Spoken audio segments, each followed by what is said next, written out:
What is up guys? In today's video, we're going to continue testing the Insta360 One R by capturing some action of the all-wheel drive RC Drift project. In a previous video, I began testing the camera when I was attempting to break in some tires for the all-wheel drive drift project. Unfortunately, I actually ended up just breaking one of the wheels instead.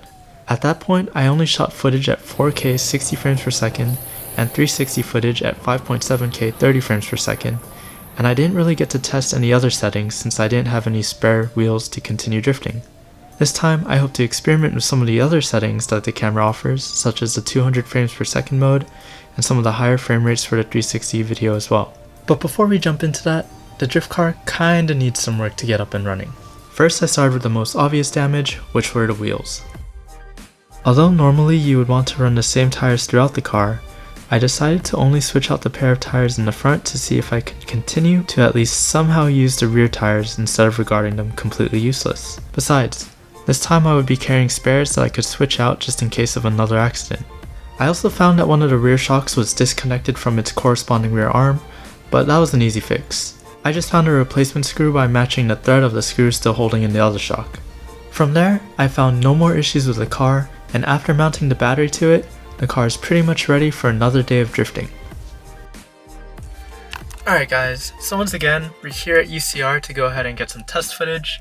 Right now, I have the Insta360 One R mounted onto a GorillaPod to go ahead and get some stationary shots, and we'll see if I experiment with onboard footage as well. The sun is kind of setting a lot faster and I kind of forgot about daylight savings, so right now we're going to go ahead and get started and see what we can get.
Thought that we'd go this far.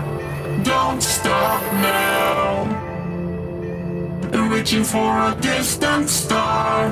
Don't stop now. Isn't it strange how we're safe and home? Till the counting days until the second blow. If you're gonna make a change, you have to let me know. Turn this shit around, just like a something else. Unfortunately, I did end up losing the shock screw, and that basically ended my day of driving the drift project. I guess I didn't screw it in tight enough when I was using it to find a replacement screw for the side that was missing earlier, but it's okay now because I was able to find another replacement screw and install it. The car actually drove surprisingly well considering that the front tires are mismatched with the rear tires, and the fact that when I tested these sets of tires on their own at Super G, they actually performed kinda trash. Now that I know that I can still use them, I guess this means I have more drift spares to use as practice before I start making cinematics with the car. Now in regards to the footage, we can see that the lighting had a significant impact on the quality of the footage. As we see here, the footage at 60 frames per second and 200 frames per second were pretty decent earlier on, but got worse with noise as the sun set. This is to be expected though, because in low light situations, you do tend to want to shoot at lower frame rates like 24 or 30 frames per second. As we see here, the footage at 30 frames per second from both the action camera module and the 360 camera module were a lot cleaner in the low light situations. Besides that, one of the things that I was interested in comparing were the different video resolutions that I would likely be shooting at due to the different frame rates. With the max resolution of 5.7K, I can go up to 60 frames per second, but I can go even higher than that to 200 frames per second just I would have to decrease my quality to 1080p.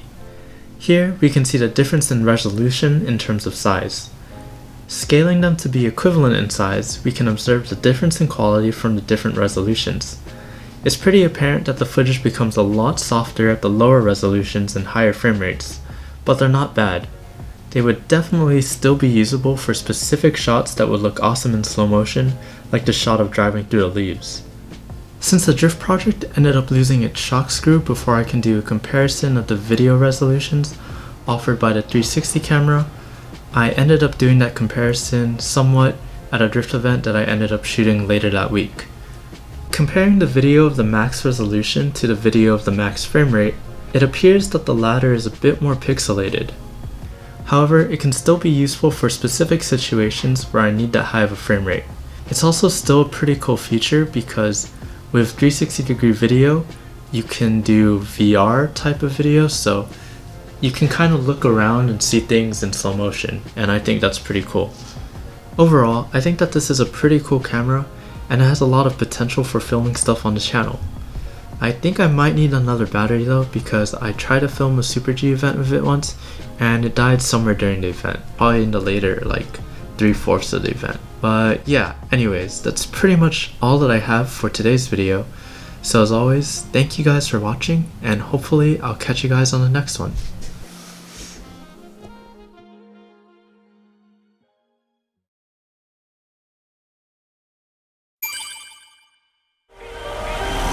Rolling on the Western Front, people line up to receive. She got the power in her hand.